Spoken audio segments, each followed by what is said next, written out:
నమస్తే, welcome to editor analysis. Telugu రాష్ట్రాల్లో గత కొన్ని రోజులుగా అత్యంత చర్చనీయాంశంగా మారిన ఘటనలో కాకినాడ జిల్లా తుని మండలం దొండవాక పంచాయతీకి చెందిన చిన్నారి జాహ్నవి అదృశ్యం ఒకటి.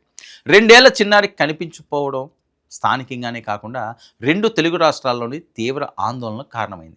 పాప ఏమైందనే ప్రశ్నకు సమాధానం దొరకకపోవడంతో కుటుంబ సభ్యులు, గ్రామస్తులు, ప్రజలు తీవ్ర ఆవేదనను వ్యక్తం చేస్తున్నారు. ఈ కేసు ప్రారంభం నుంచి అనేక అనుమానాలు, అనేక వాదనలు వినిపించాయి. మొదట పాప అడవిలోకి వెళ్ళి తప్పిపోయి ఉండవచ్చని భావించారు. ఆ ప్రాంతంలో వర్షాలు, ప్రవాహాలు ఎక్కువగా ఉండడంతో నీటిలో కొట్టుకుపోయి ఉండొచ్చనే అనుమానాలు కూడా వ్యక్తమయ్యాయి. మరోవైపు అడవి జంతువుల దాడి జరిగి ఉండొచ్చని కొందరు అభిప్రాయపడ్డారు. కొండ చిలువ, అడవి పంది, నక్కలు, కోతులు వంటి అనేక కోణాలు కూడా చర్చకు వచ్చాయి. అయితే తాజాగా బయటకు వచ్చినట్లు ప్రచారం జరుగుతున్న సీసీటీవీ ఫుటేజ్ ఈ కేసుకు కొత్త మలుపు తిప్పిందనే అభిప్రాయం వ్యక్తమవుతుంది. ఈ కేసుకు సంబంధించిన ఒక సీసీటీవీ ఫుటేజ్ రిలీజ్ అయింది. ఆ రోజు పాప మిస్ అయినప్పుడు సుమారు టైం ఉదయం 11:50. ఆ తర్వాత పాపని ఎక్కడైతే చూశాను అని ఒకతను చెప్పాడో కంచె దగ్గర ఆ టైం వచ్చి 12:30. తాజాగా సీసీటీవీ ఫుటేజ్ ఏదైతే కుక్కకు సంబంధించి బయటకు వచ్చిందో పోలవరం అనే ఒక గ్రామం దగ్గర వినాయకుడు టెంపుల్ దగ్గర ఆ కుక్కకు సంబంధించిన సీసీటీవీ ఫుటేజ్ బయటపడింది. మరి ఆ టైం వచ్చేసి 12:42. కంచె దగ్గర నుంచి ఆ గ్రామానికి 4 కిలోమీటర్లు. సో ఈ గ్యాప్లో అంత దూరం వెళ్ళడం అసాధ్యం. సో దీంతో పోలీసులు ఏం చెప్తున్నారంటే ఖచ్చితంగా కిడ్నాప్కి గురయ్యే అవకాశం ఉంది అంటున్నారు.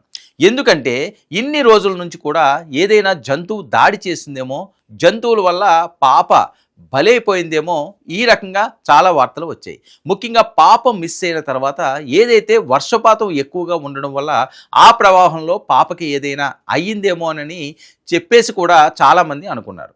కొండ చిలువ అన్నారు, అడవి పంది అన్నారు, కోతులు అన్నారు, నక్కలు అన్నారు. మరి ఈ రకంగా జంతువు దాడికి గురైంది అనుకున్న ఆ పాప సేఫ్గా ఉండే అవకాశం ఉందని పోలీసులు అంటున్నారు.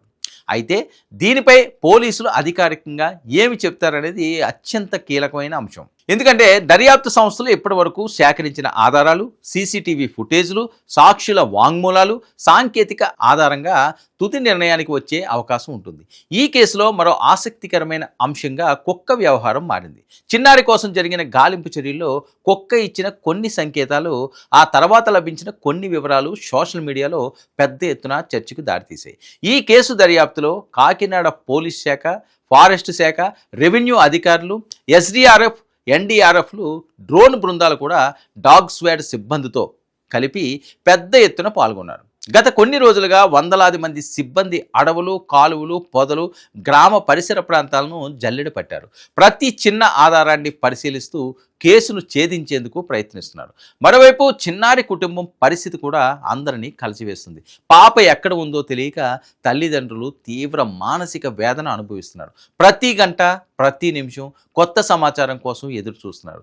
ఈ నేపథ్యంలో కేసులో ఏ చిన్న పురోగతి వచ్చినా ప్రజల్లో ఆశలు పెరుగుతున్నాయి. ప్రస్తుతం సోషల్ మీడియాలో స్థానికంగా వినిపిస్తున్న ప్రకారం చూస్తే కేసులో కీలక పురోగతి సాధించినట్లు చెబుతున్నారు. అయితే చిన్నారి దొరికిందా, ఎక్కడ ఉంది, ఎవరి వద్ద ఉంది, కిడ్నాప్ చేసింది ఎవరు అనే కోణంలో పోలీసులు దర్యాప్తు చేస్తున్నారు. అయితే ఒక విషయం మాత్రం స్పష్టంగా కనిపిస్తుంది. ఈ కేసు 2 తెలుగు రాష్ట్రాల ప్రజల భావోద్వేగానికి గురి చేసింది. చిన్నారి సురక్షితంగా కుటుంబ సభ్యుల వద్దకు చేరాలని ప్రతి ఒక్కరూ కోరుకుంటున్నారు. అలాగే ఈ కేసు వెనుక నిజంగా ఏం జరిగిందో పూర్తిగా బయటపడాలని కూడా అందరూ ఆశిస్తున్నారు. ఇప్పుడు అందరి దృష్టి ఒకటే, జాహ్నవి ఆచూకీపై పోలీసు అధికారులు ఏం చెబుతారు, ఈ కేసు వెనుక అసలు నిజం ఏంటి అనే ప్రశ్నలకు సమాధానం కోసం రాష్ట్ర ప్రజలు ఆసక్తిగా ఎదురు చూస్తున్నారు. కిడ్నాప్కి గురై ఉంటే పాప ఖచ్చితంగా ప్రాణాలతో తిరిగి తల్లిదండ్రుల వద్దకు చేరుకోవాలని అందరూ ఆశిస్తారు. ఇక పోలీసులు కూడా ఆ దిశగానే దర్యాప్తును ముమ్మరం చేశారు. చాలా కీలకమైందండి. 2 వారాల తర్వాత వచ్చిన లేటెస్ట్ అప్డేట్ ఇది. పాప ఆచూకీ లభించినట్లుగా వార్తలు వస్తున్న నేపథ్యం, ఆ గుడి దగ్గరికి కుక్క ఎందుకు వెళ్ళింది, 3-4 కిలోమీటర్ల దూరంలో వెళ్ళడానికి గల కారణాలేంటి, అంటే పాపని ఎవరైనా ఎత్తుకు వెళ్ళారా, పాపని ఎవరైనా కిడ్నాప్ చేశారా, కిడ్నాప్ చేస్తే మరి ఏ ప్రాంతంలో వాళ్ళు వెళ్ళారు, ఆ సీసీ ఫుటేజ్ను కూడా పూర్తిగా జల్లెడ పడుతున్నారు అధికారులు ఏ నిమిషంలోనైనా పాప ఆచూకీ దొరికే అవకాశం ఉంటుంది. పాపను సేఫ్గా వాళ్ళ పేరెంట్స్కి అప్పచెప్తామని చెప్పి అధికారులు అంటున్న ఈ నేపథ్యం, ఈ వార్త వినగానే వాళ్ళ తల్లిదండ్రులను కూడా ఒక కొత్త ఉత్సాహం వచ్చింది. పాప సేఫ్గా ఉంది, పాప బతికే ఉంది అనే వార్త అందరినీ ఆనందంలో ముంచుతుంది. చూద్దాం మరి పాప ఏ నిమిషంలోనైనా దొరకవచ్చు, ఏ నిమిషంలో అయినా వాళ్ళ తల్లిదండ్రుల చెంతకు చేరచ్చు. ఇది ఈనాటి editor analysis. Stay tuned to 9 news.